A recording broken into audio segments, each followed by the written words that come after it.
Avui estem a l'Institut de Ciències del Mar. Hem vingut a investigar sobre la pesca, les embarcacions, l'evolució del mar. De fet, avui en dia trobar informació és molt fàcil. A la xarxa, amb un clic, trobem 1000 opcions, des de Wikipedia, blogs, fins i tot el Rincón del Vago. Però no només a la xarxa podem trobar informació. Espais físics com aquest centre de recerca, també podem parlar amb persones que ens poden informar sobre molts temes. De fet, avui intentarem anar a museus, a mercats, parlar amb persones reals. Ells tenen informació de primera mà que molts cops no llegim a la xarxa. A més, no és només la lectura. Podem veure, olorar. Si us sembla, a veure si us inspirem, anem a veure-ho. Anem?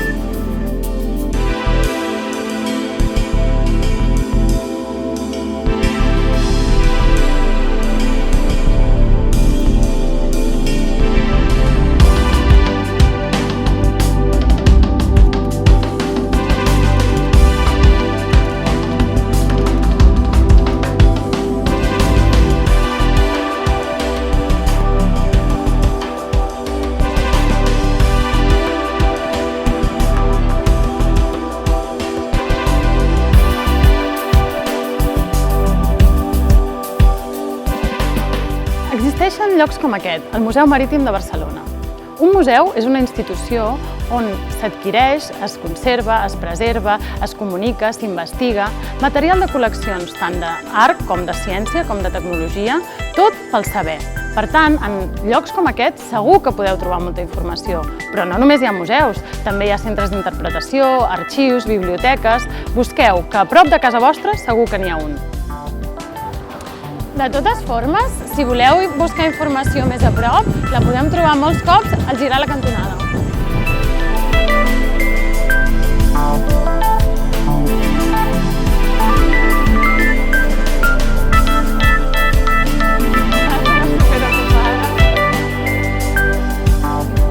Les persones que es dediquen a un ofici tenen molt de coneixement sobre la seva feina. De fet, molts cops aquest coneixement és heredat de generació en generació.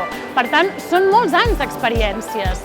Si volem saber coses sobre el peix, un bon lloc a anar a visitar és un mercat. En ell podrem veure, observar, identificar peixos, preus, què consumim, què no consumim, però no només aprendrem dels nostres sentits, sinó que també podem parlar amb les peixateres.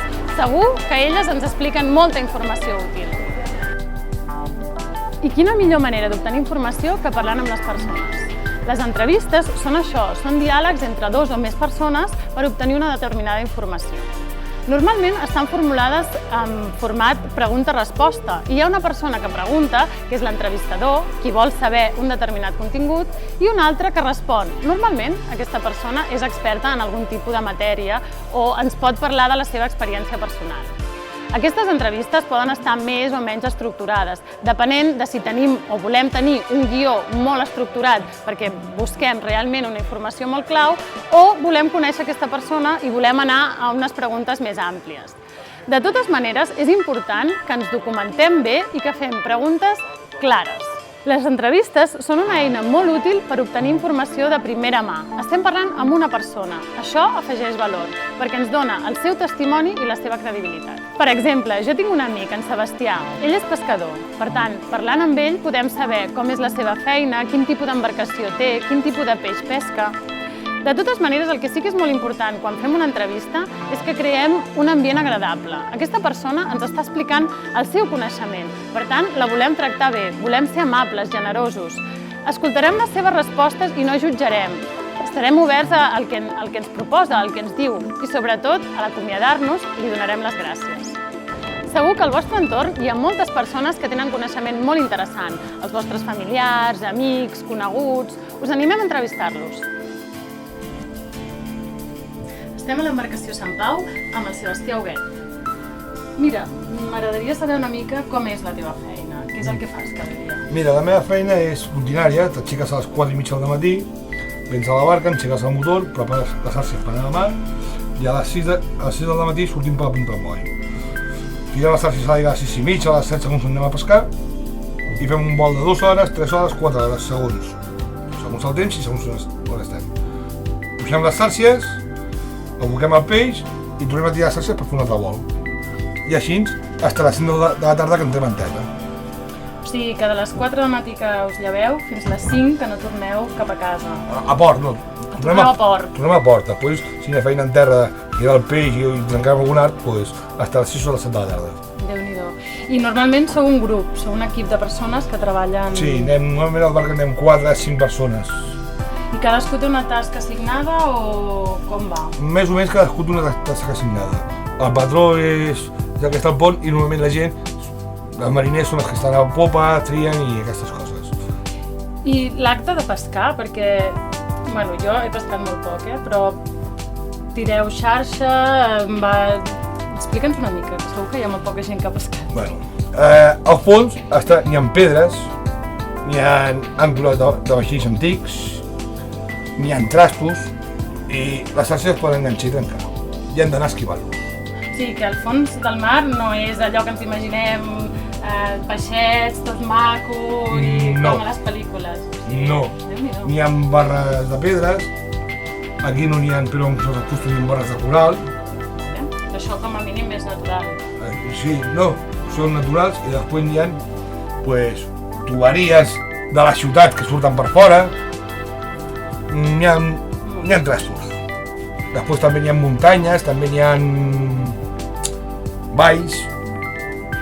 És el mateix que la fissionia en terra, però al mar. Sota el mar. I fa molts anys que ets pescador? Pues 27 anys. Déu-n'hi-do. I en aquest temps ha anat canviant molt la teva professió o no? Ha canviat la forma de treballar. Abans anaves amb unes ferramentes, ara vas amb unes altres. Però més o menys la feina és la mateixa. Vol dir que als tirons dels arts, bellugar els arts, em costa menys perquè porten més maquinària. I per què ets pescador? Perquè m'agrada. La mar l'estimo. És que jo si no vaig al mar, no estic a gust en terra. Jo tinc cara en mar, m'agrada molt la mar. Bueno, doncs et deixo aquí a la mar perquè jo sí que m'he d'anar a terra, però m'ha agradat molt xerrar amb tu, Sebas, i espero que pesquis molt i que un dia també m'hi portis, perquè a mi això de veure un dia, perquè jo cada dia a les 4 del matí no, però un dia anar veient la ciutat... Demanes els permisos i ja està. Bueno, doncs això farem. Vinga. Vinga. Bueno, adéu, Sebastià? Moltes gràcies. Vinga, adéu, a reveure. Adéu. Existeix tot un món físic per explorar i per aprendre. La mar pot ser una bona excusa per embarcar-se en aquest viatge.